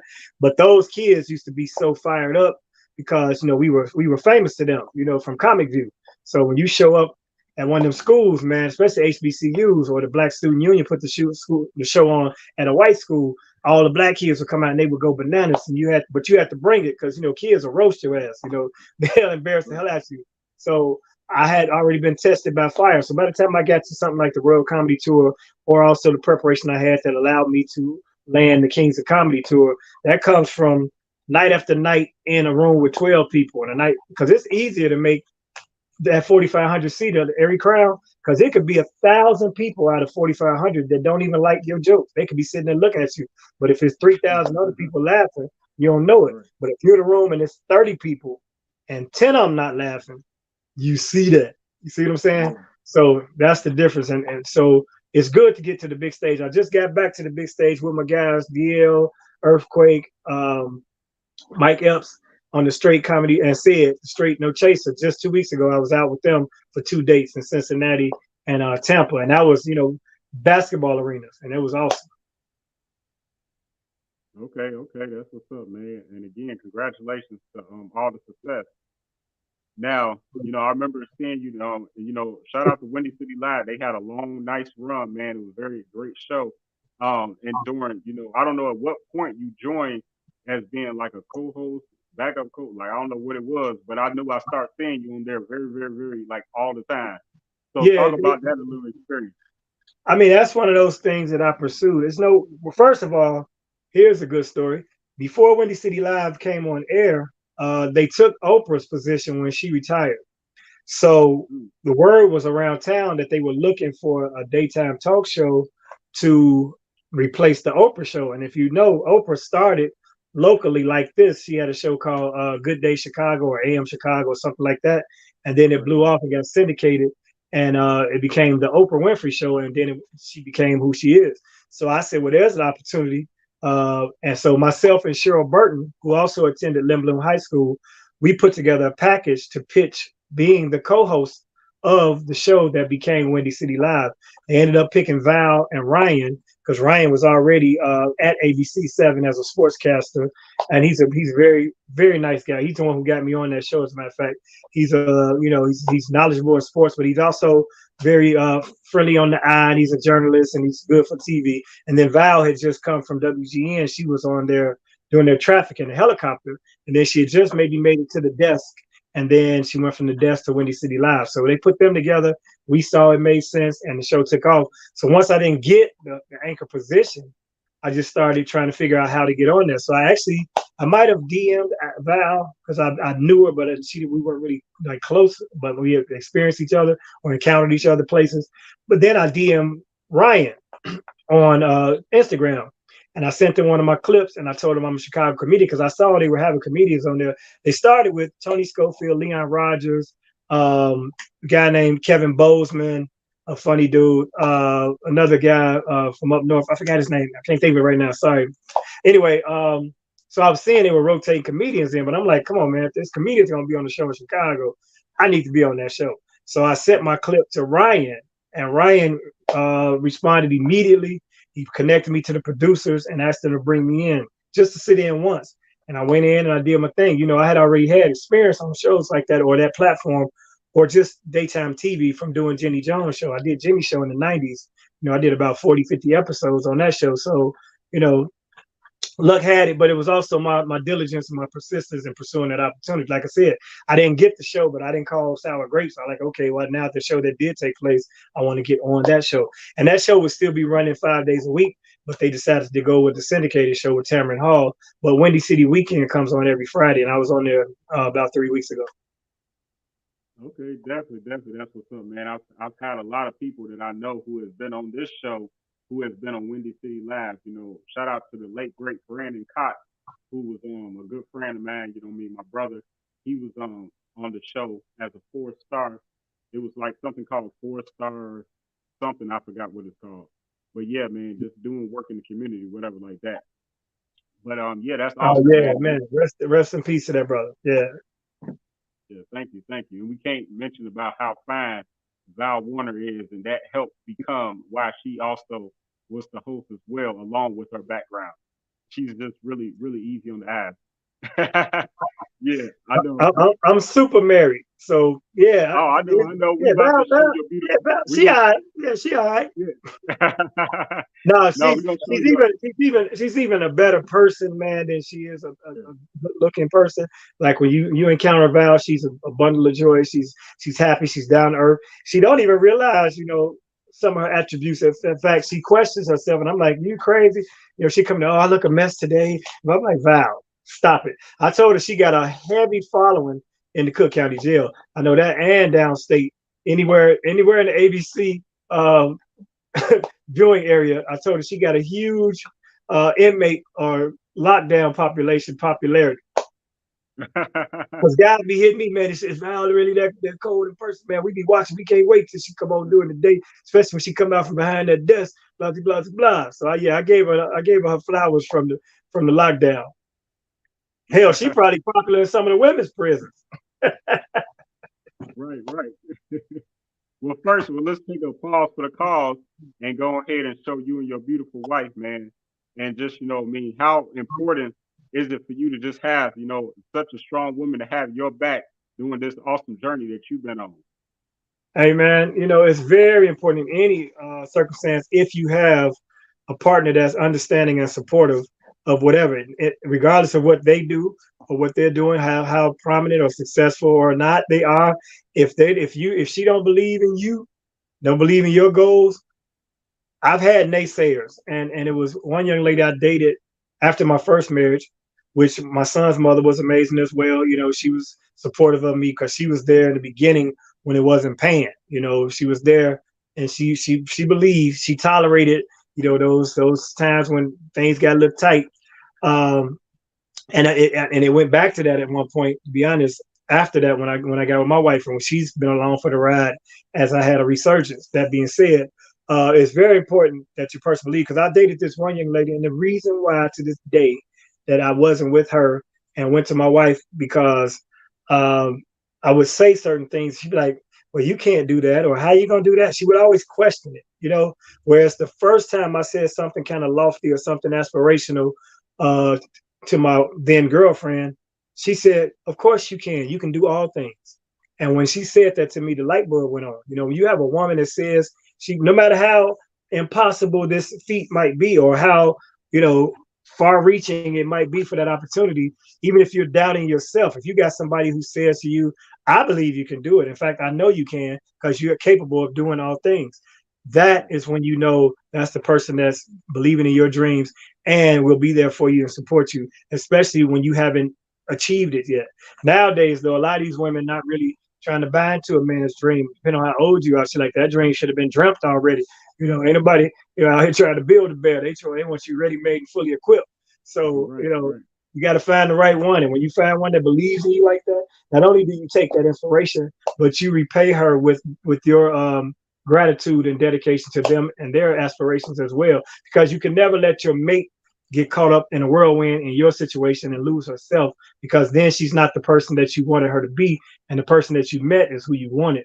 You don't want somebody that's being, totally engulfed and lose themselves. And that's easy to do, especially in entertainment. Especially my wife, under her circumstances, she could easily just, kick back and say, well, I'm with Damon, and go for the ride. But she's still striving and pursuing different goals and opportunities for herself and improving herself and keeping herself mentally and physically fit to take the pressure of that position. When you're a mate of a person in the limelight, a lot of times you get brushed aside. A lot of times you get overlooked. Sometimes people can be disrespectful, or in most cases, though, I will say most Black women, when you have a Black wife, they respect your wife. When they want to take a picture, they say, is your wife okay with it? And my wife is the type where she'll take the picture for them. She makes sure and makes a point of it that they get the picture. So, that being said, social media has been helpful in that area because they see our relationship and they see the genuine bond that we have, and we put it on display, not as a ploy or a platform. We don't have any scripted, features on any of our social media, but we do share some of our experiences, and the genuality of it comes across, I imagine, because a lot of people know her. When they see me, they look for her because they've been following her as long as they've been following me. And so she had hacked, her Instagram got hacked. And so she tried to recover her page, but some scammers asked to extort her for money to get her page back. Yeah, so she just started a new one. So she didn't block you all. She didn't, withdraw and go into a hole. She has a new Instagram. And if you all look on any of my stuff, you can see the tag. And please go out and refollow my wife, because it's going to be hard for her to start from scratch and get all those followers back that she had. She was in the threes of thousands, and we want her to get back up there in the threes and fours and tens of thousands. Okay, word. Absolutely, man. And respect to the missus, man. That's great, man. Thank you for bringing that up and acknowledging her. All the time, all day, man. A woman's very important to be in a man's life, you know what I mean? Now you've done some great films as well. This is one of the great popular films that, is out there. What was your experience like in that? And just how fun was that? Shout out to Jay. Man, Jay Davis, man. Thank you, brother. First of all, for bringing him up, because Jay, on that film, he wrote the part and said it was for me, basically. So he came to me and said, I have a part for you. So I didn't have to go through the audition process. What's hindered me in the acting realm earlier in my career was I was terrible at auditioning. I would fold. To this day, I might still have some anxiety about doing in-person auditions. I can do them now because we self-tape. Thanks to COVID, now you can record your own audition and send it in and submit yourself. So I've gotten a lot of practice from doing it that way, and that'll be more helpful once the world resumes in a way that Hollywood feels safe with bringing people in, because now they still, and it's more convenient for them. They can cast a wider net to find their characters. But you get in front of these casting directors by continuously submitting. That particular project, though, man, we shot it with a shoestring budget. And we just went from location to location. Some places we went, we didn't have permission. There's a cemetery scene that we're in, and we're constantly looking over our shoulders, because this is like, it might be an old Jewish cemetery. We had no business on the premises, but we did guerrilla style and went out there and shot the scene before anybody came and ran us off. But it was a fun experience because Jay is a comical genius, man, when it comes to his writing, his sketches, his acting ability in the scene. In fact, the scene I'm in with him that's going viral that we posted again recently, he steals the scene because I'm more of a serious role in this particular scene, and he comes his mannerisms, his facial expressions. It's called Not Another Black Movie. As y'all notice, that is the first Aunt Viv out front, but a lot of people from Chicago in that movie, including Leon Rogers, who has a really funny part as a preacher, man. But so many people, you see him on the box, Rodney Perry, Just Niche. There's a lot of people in that movie. One brother who stole another scene I'm in, Joe Blunt, he's from Detroit, comedian, where he plays my boss, is so funny. Famo is like one of the main characters, Chicago comedian Famo. He's killing that movie. I could go on and on. There's so many funny people in there. Yeah, that's what's up, man. Jay's been on this show, so I appreciate it. And I like watching some of his comedy skits that he be putting out. Yeah, he has a new series that's on Tubi right now called Creative Hustle, and we're all very proud of. In fact, we're going to shoot the next season, and they're starting to showcase that next Saturday at Riddles we'll be doing a comedy showcase for 2 shows.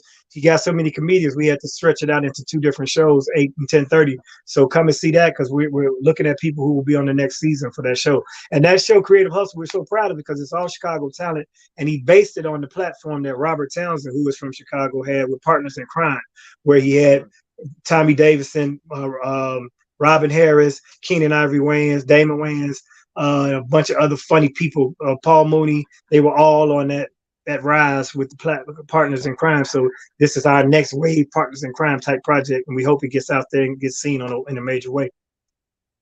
Okay, that's what's up. Big up to Jay, and because good fortune favors the bold, I'm just gonna go ahead and say it. Like, you know what I mean? If y'all need some extra characters, something like that, I don't know, somebody just to walk past the camera in the background or something like that, I don't know, that could be me. I don't know. You know, it could be you. You know, Jay, man, we always need people. A lot of the people are not trained actors. A lot of people are not actual comedians. Sometimes he'll create a skit with, just individuals. And so, yeah, you already got, stage presence and ability. So be on it, man. Trust me. Come up to the showcase next weekend. Be my guest. Yes, sir. Yes, sir. Indeed. Now, we have a lot more pictures, and again, I appreciate your time, man. Your time is very important. So, because I got probably about, I don't know, like 10 more pictures. So, if I gave you a story for all 10 of them pictures, we'd be here for 2 more days. But I'm glad to do this, because, interviews like this are archiving some of the stories that I forget and I'm reminded of, and I tell them, and now I can go back and look at this, because I am going to compile a book. I should have had a memoir. I should have a history of my career already done and my life prior to entertainment. Those are 3 different books. So I really want to start really compiling these clips and these things. And this is therapeutic for me to get them out. So hit me with a couple of them. I'll give you a couple of quick stories. But I've been sitting for a while and my ass is sore. So let's run through them. Cut me off if I start rattling off. All right, real quick. So this is another movie. Like I said, I just saw this the other night, man. Leading up to this interview, and awesome. Personally, I know Sandy Red, friend of mine, Sister Africa, friend of mine. So I saw both of them in here. Wildcat. You know what I mean? So there's so many people in that movie too. As you see, Roddy Perry on the box. Damn, I can't even think of the star. That's crazy. Anyway. Look at the box. You see the people. Caramar Brown, she was married to Alex Brown, who played for the Bears. And then you got Miss Alize Jenkins from the Steve Harvey Show sitting right there. Yeah, she plays my right-hand secretary at the church. I am, and that's not her name, of course.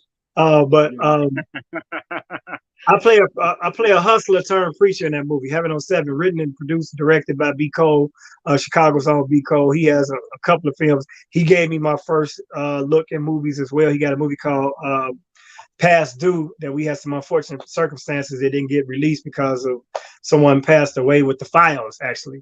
And we couldn't get the original files to take off the promotional use only. But we got the clips. Marlon Mitchell was killing that movie. But there's so many people in that film, man. We had a lot of fun with. Heaven on 7, now streaming on Tubi, and I'm really proud of that one because I'm a leading man, and I'm throughout the entire film. Like you said, Wildcat, Muhammad, Leon Rogers, so many people, man. Just it's fun, it's funny, it's got a good story, and you'll enjoy it. Yeah, next picture. Yeah, I highly recommend that film. Aha. This, as you can see from him having the Kango, this is early Bernie. That's V103 Studios, and that is my mentor in the game and the brother who walked me through the door, at all jokes aside, and taught me everything I know about hosting and promoting, and also about getting your money first at comedy shows. And as I said, I wasn't raised by my father, but my father told me he had a nephew that was doing comedy. My father's name is William B. Wilborn. That is the one and only incredible house MC of all jokes aside, George Wilborn, who just happens to be my first cousin. So I didn't know him growing up. The first time I ever did stand-up, the way stuff is written, as you said earlier, I didn't go to All Jokes Aside the first night because I wanted to go someplace else where I heard they were doing comedy before I went to the main spot where Adele Givens was hosting. It was a place called the Close Up Piano Bar. Went up, did my little 3 to 4 minutes or whatever, came off stage. He goes up. When he came off stage, I told him, I said, I'm pretty sure we cousins. My father told me he got a nephew, blah, blah, blah. Walked off. He said, man, where the hell you going? You can't just tell me you my damn cousin and you do comedy and walk away. So I was like, nah, it's my first time ever, and I don't want to sweat you. When I learned, I'm not, me being an entrepreneurial, be my own boss type of dude. I was like, no, I ain't ready yet. But when I'm ready, if I need you, I come back and holler at you. Right now, I ain't finna sweat you. He had already did Def Jam. He was on HBO. So he's like, nah, man, that ain't how that go. He took me and got me on the list the next day. Got me at All Jokes Aside. We were inseparable, and we've been like blood. Even though we're blood, we've been like brothers more than cousins ever since. And that dude taught me a lot. And I owe a lot of my career opportunities to him. He's the one that got me on my first TV show, which was the one I mentioned earlier from Comedy Central, Comic Justice, because he introduced me to Sinbad's brother, Mark Atkins, who had me audition for him for an entertainment conference called Moby, which is Marketing Opportunities for Blacks in Entertainment. And I auditioned because George couldn't do the show. He set me in his place. I got the audition. He let me do the gig. That was 3 months after I started doing comedy. 3 months later, they came to town with Comedy Central. So I was 6 months doing comedy, got my first TV show, thanks to George Wilborn and that Moby audition. Freaking amazing. Freaking amazing. Yep. Fast forward, early 2000s. This is the one and only Cat Williams and Damon, I am a boy. That is, ironically, an after party. And that's my brother's brother, Dion, next to us, just so you know how black families go. Dion Washington, my brother LaRon Washington, we have the same dad and they have the same mother. So it's my brother. I had my legendary New Year's Eve shows at Star Plaza Theater, but I always had a knack for catching guys or ladies right before they popped off. They bubbling, so I can still afford them, but they not household name, 25,000 a show yet. So that show was in Star Plaza. That particular time, he had just come off the Friday movie. They had just discovered Money Mike, Pimp Down, right? But they hadn't seen him do stand-up yet.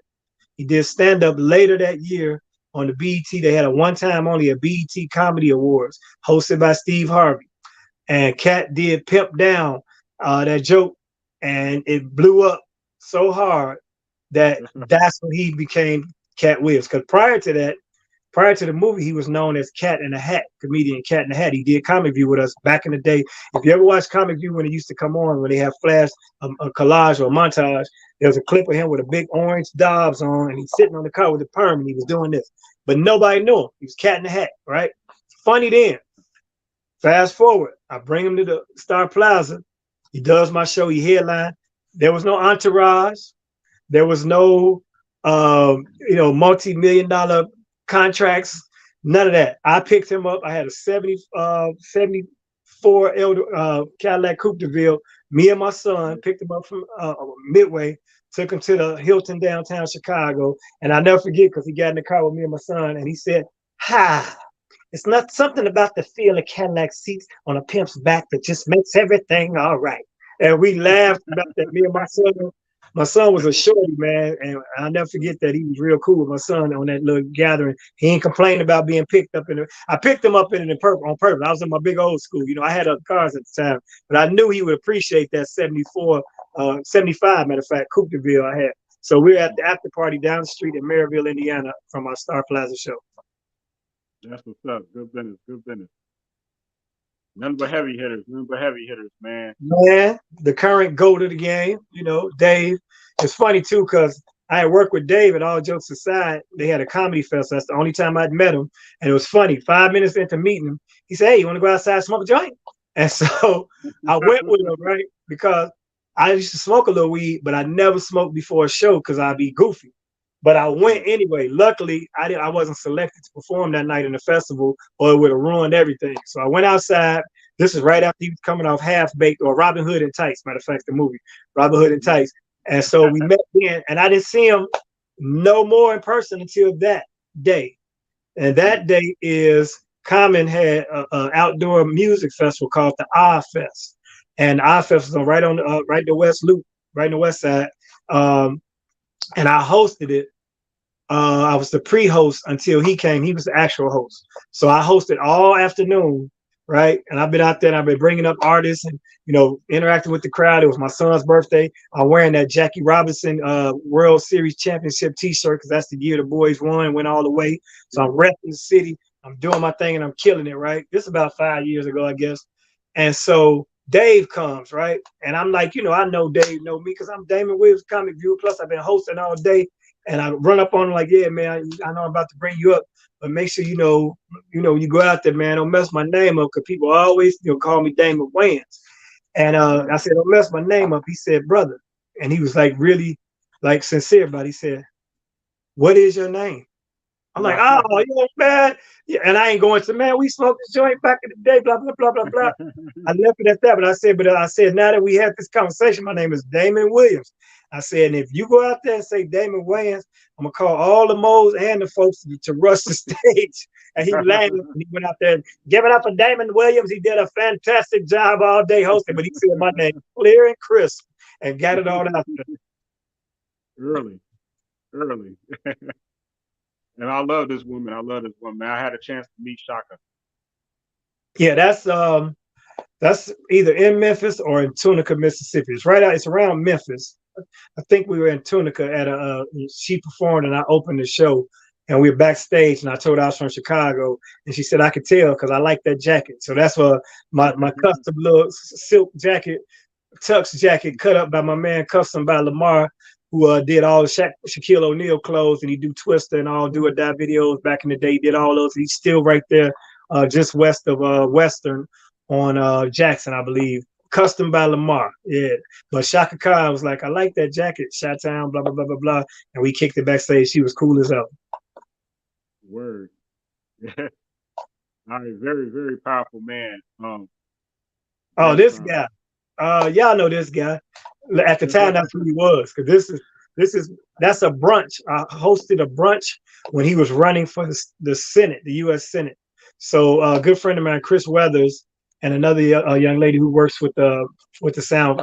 Man, I hate to not drop people's name when I have the opportunity. But anyway, they called me to get me to host his brunch, MC it. So at the end of the brunch, I was like, man, can we get a picture, brother? And he was like, no question, because I had met him before that.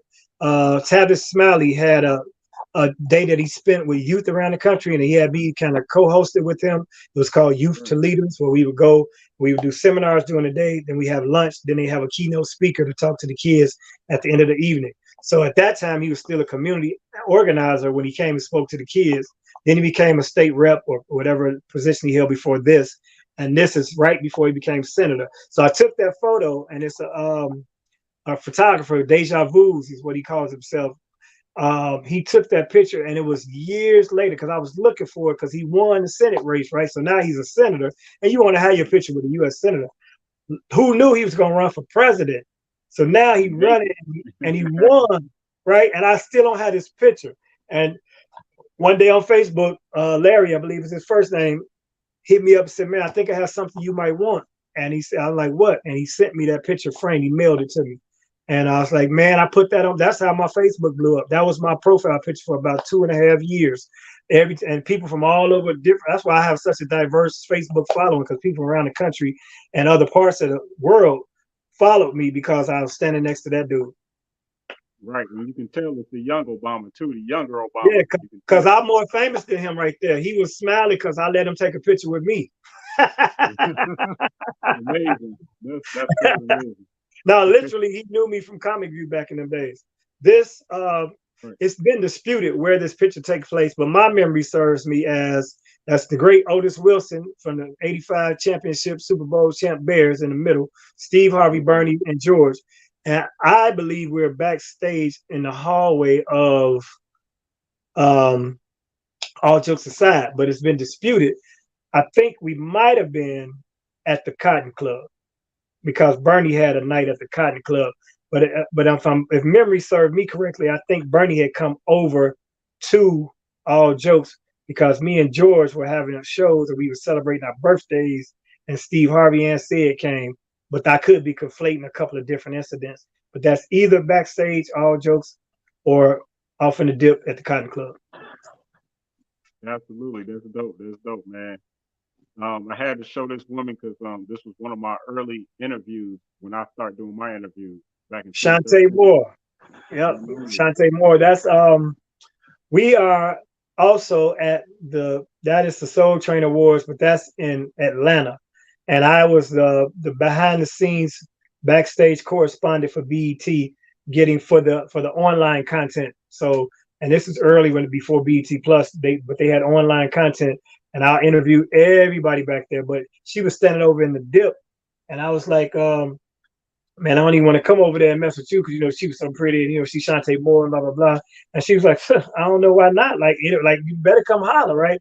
But I was already with my wife. We were engaged, not engaged yet. We were still in a situation where I couldn't holler at Shantae for any reason. But we became friends before that because I'd met her previously and I'd worked with her one time. But then that solidified it because she saw me back there with the camera rolling, and I was walking around interviewing people. And a funny story that day, I was in a room with Peebo Bryson, maybe Jeffrey Osborne, and Freddie Jackson.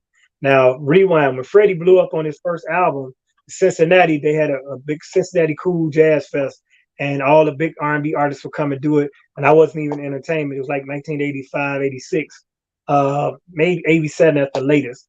So, but I'm balling, so I flew myself out there. We in the airport, a lot of people took buses. They used to take bus trips down there. They still do it every July. So we're in the airport. Stevie Wonder comes, right?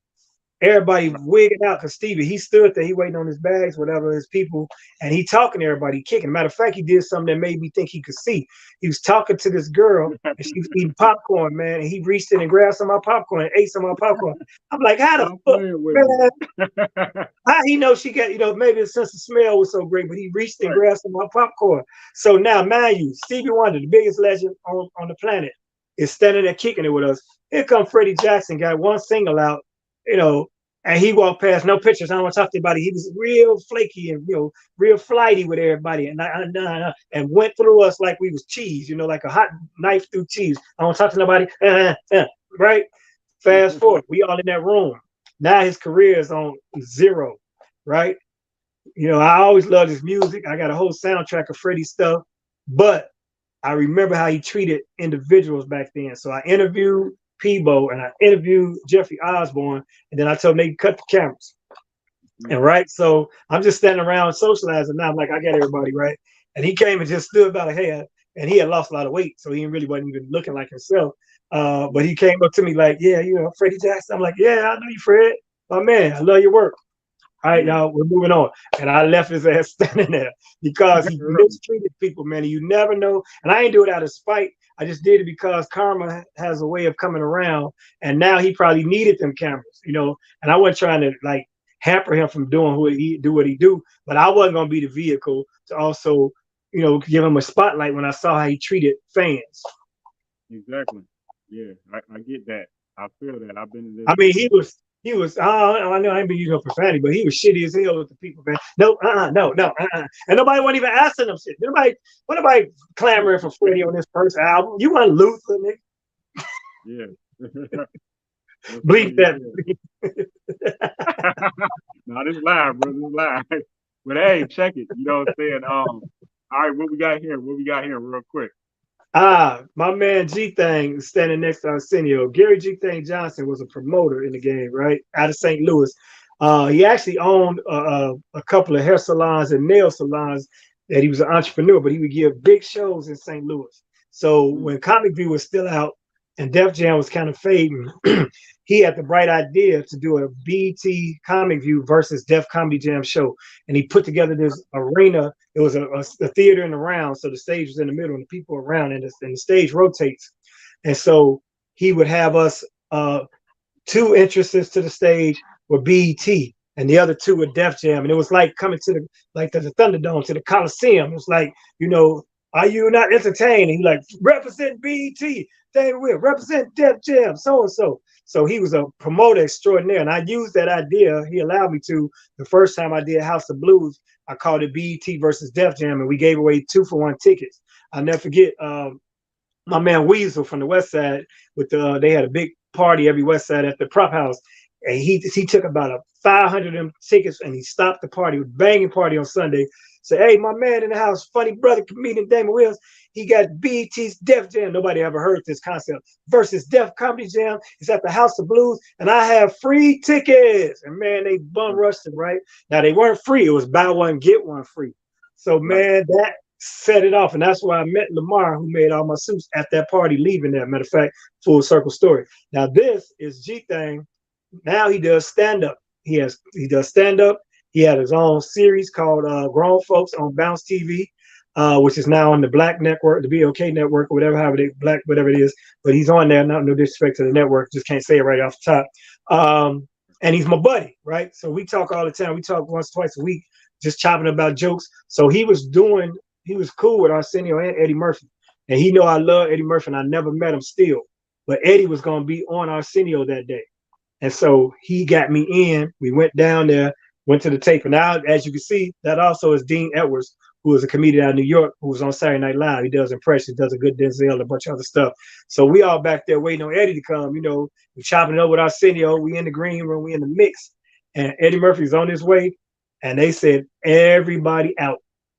Y'all got to go sit in the seats. Eddie's coming, and they want it clear back here. They cleared us out. And G Thing and Arsenio and Eddie, they all cool. So G had to abide by it because, you know, it's the show and it was a protocol. But he'd been to Eddie crib a few times, but he was trying his best to get me to meet my idol, Eddie Murphy, that day. And I didn't, but we went and sat in the audience and watched the show.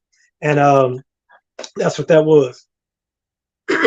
Now, fast forward, Arsenio becomes a member of the Tom Joyner crew. And I'm on Tom Joyner. So we were talking, you know, over the mic on air on a regular basis.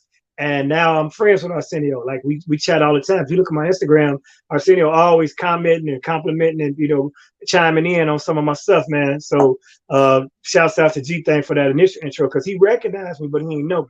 At backstage, like, you do comedy, right? You're a comic. I'm like, yeah, but he ain't know me. Now me and Arsenio on site. All right, that's a blessing, man. So did you ever meet Eddie? Still haven't met Eddie Murphy, man. Still haven't met Eddie. If he out there, let's get this going. I don't want to meet him.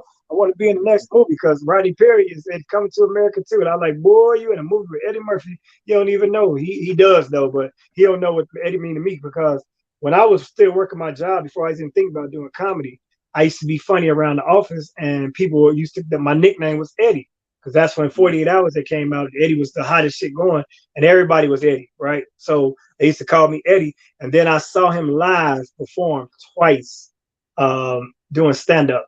Once at the place called Poplar Creek. It was an outdoor venue, and once at the Rosemont. And man, he hurt my face, my rib and everything. So that he became my goal, and one of my tags was hurt your face funny, you know. And so now I try to hurt faces when I'm doing stand up.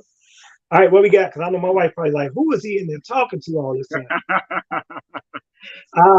The man Rashid, aka Common, Chicago's own South Side, man. Watch that brother from his inception come up through the ranks, you know, being the only real representative of hip hop from Chicago when he dropped I Used to Love Her. And then he did his second or third album, and he called us all in to do skits in between on it's not like Water for Chocolate. Maybe it's One Day It'll All Make Sense. Whichever album had the song with bom bom bom bom bom bom. I think we on that album. But anyway, this is backstage upstairs, not backstage, in the dressing room upstairs at the Park West Theater. And we were up there. I don't know who we went to see, but we were all up there. And Sugar Ray was standing in that room too. I took a picture with Sugar Ray that day, but I don't have it. And I don't know who took it, and I still don't have it. But that was me kicking it with Common. But I didn't kick it with Common since then. In fact, his people, Derek Dudley, they actually called me in to read for his part on The Shy, the part he played as the Muslim brother, because his schedule wasn't going to allow him to do the show. And I got a call back. They had me come back in, and then his schedule cleared up, and I didn't get the part. So it's been a lot of things where I've been real close to popping off in this business to another level. But for some reason, the Lord is keeping me in a humble position a little bit longer so that I can be in touch to people I'm touching at this level, because I'm sure that would have propelled me to a little more acting roles, bigger and better. But I feel like I call myself Gilligan. Every time I be about to get off this island, you know, they take off without me. But there's no regrets in that. It's just it's been so many near misses to that boom that I know one is coming soon. Indeed, man. All right, click through. This one right here. Once again, and man, let's pray for this brother. Whatever's going on with up top, that's Jamie Foxx. Whatever health ailment he's going through, they say he's here in Chicago in rehab and recovery. So hopefully that comes to pass and he becomes himself, or at least is healthy enough to maintain his life and live a long, healthy life. V103, George Wilborn was part of the V103 afternoon team. So I would just go down there. But at that time, the sister station was 106 Jams. That's where hip hop lives. When they launched that station, Doug Banks was the anchor of that station. I was the local broadcaster on Doug's show. So whenever Doug took a break, I gotta plug my phone up before it died. He would kick it to me, and I would talk about local issues. And so our studio was right next door to that studio. And whenever the big names would come in, I'd go over there and grab a picture and say what's up. So I met Jamie right there, but George knew Jamie. So George had took us. We had went by Jamie's house before that, and then Chris Rock came in. Now, I'm not sure if this is the time, but I think it may be. When Chris, it has to be. Chris, before he did either Bring the Pain or Bigger and Blacker, whichever special where he said about OJ, he's like, I'm not saying he should have killed her, but I understand. He worked on that special at All Jokes Aside. He did 7 shows, Thursday through Sunday, and I was the host. So I got a chance to have close access to him. We kicked it. We talked about the time when he allowed Martin Lawrence to open for him at the Park West Theater, and Martin blew him out the water. And he said one of his biggest goals is to just open for Martin one time and get even. Because he said, I was a big name. I was a bigger name. I had just come off Saturday Night Live and CB4, and Martin had just, done this little HBO's 30-minute, but it was before Def Jam. And Martin came in, that boy, and did that joke about the fly, and it was over, and he couldn't follow it. He said it went downhill. And he said that. So recently that story has surfaced on like the Shade Room or some other place where he told it again. But he told me to my ear that story.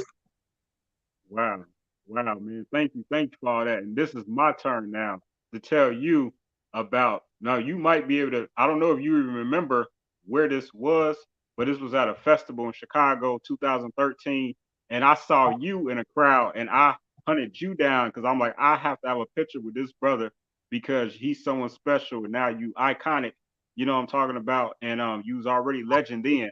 And was that on 87?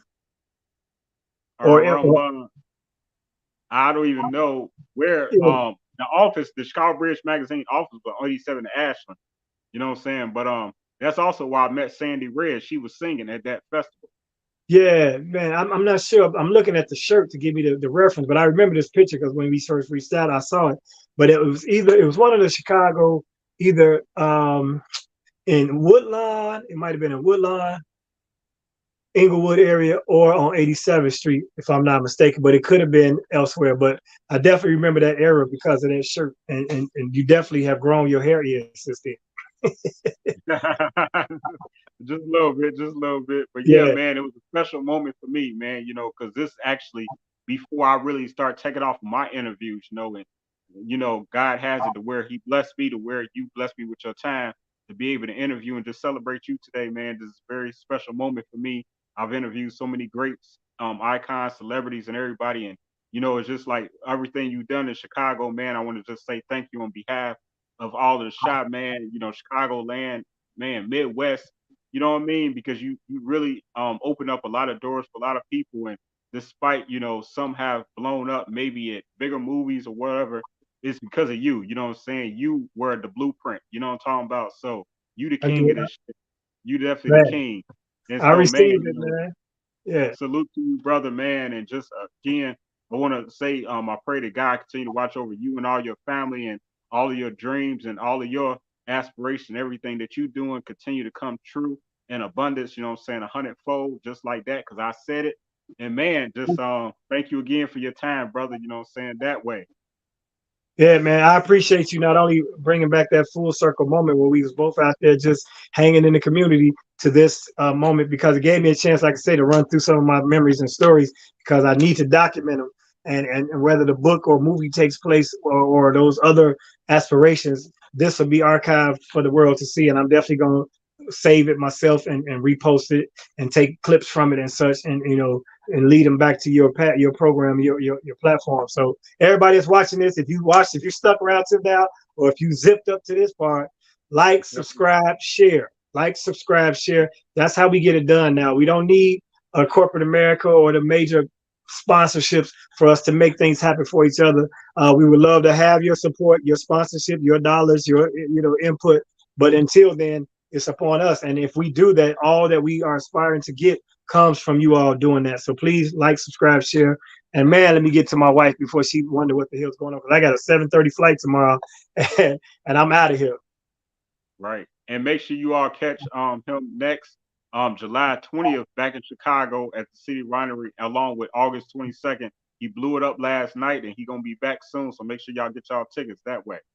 Yes, sir. That's going to be a summer residency, which might extend into the fall. Every weekend, Riddles Comedy Club, I bring the best and the brightest and the funniest people you can see for an affordable price in a great place. DamonWilliamsComedy.com will get you to all my socials and all my links and my even my Instagram and YouTube. So go like, subscribe my stuff too, because it's struggling over there on TikTok and YouTube. I just ain't figured out the psychology behind it, but I will continue to post content and continue to do interviews like this so that I can share any expertise I may have gained over this 30-year career, or any jewels and nuggets I can pick up from talking to people about it. So let's get it, man. Do what you do, say what you say, because he said it. Y'all watch it. Yes, sir. Thank you very much, sir. Blessings to you. Enjoy the rest of your night. Thank you for your time. Yeah, man. I thought this was gonna be less than an hour. We thought, Yeah, I was like, good luck doing a whole hour. Now we almost at 2. So I gotta go. Thanks, brother. Appreciate you, man. Keep striving, keep going. Yes, sir. Amen. Blessings to you. Thank you. Yeah, man. Thank you for everyone that was able to tune in today. Definitely had a great time with Mr. Damon Williams. Make sure you all visit his website, DamonWilliamsComedy.com. And man, you already know. Thank you for everyone that was able to tune in today and leave comments. I'll shout you out. You know what I'm saying? My man's the legendary Bernard Dean Moulton. You know what I'm saying? We had Freak Muhammad click in. You know what I mean? We had the famous Teresa Taylor. You know what I mean? My friend Gina Hills came in the building. You know what I'm saying? Life and Entertainment. And man, just again, thank you. Like he just said, man, share this video, share this interview. We live on YouTube and Facebook right now. And you already know how I always end my show. I am grateful. I am thankful. I expect a miracle. Thank you for the miracles. And at this time, I want to just share some of the people that, support me and my platform, and remind you of some of my shows that I do over here at Isaidit Management. So I'm gonna, find some jazzy music real quick, and we're gonna get to that real quick. So man, again, make sure y'all support Damon Williams. Thank you for coming today. And man, it's one love all day, Chicago. So let's see what music we're going with. Let me see. This seems like it's cool.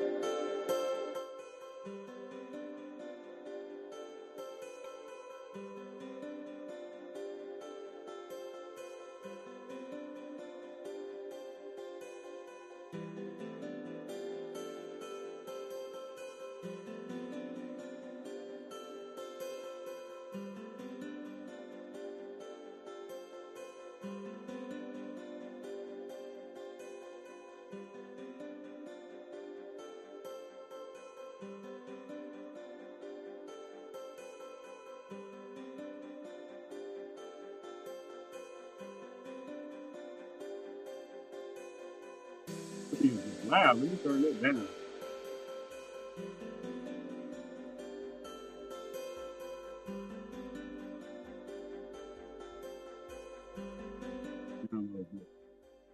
Yeah, that's better. Isn't it? All right, we back to it.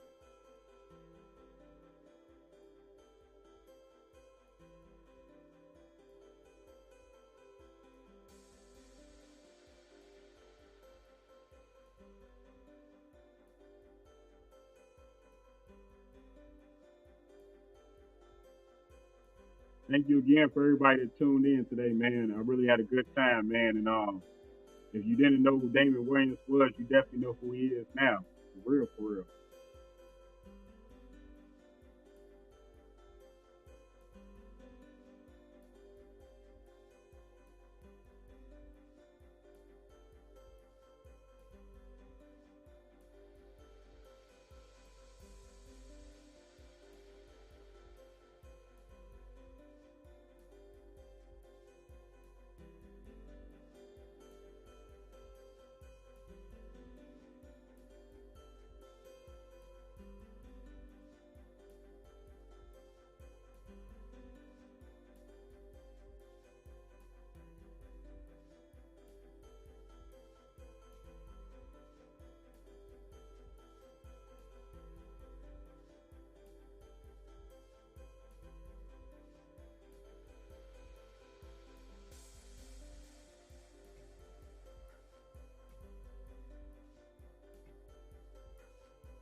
All right, man. Thank y'all again for tuning in today.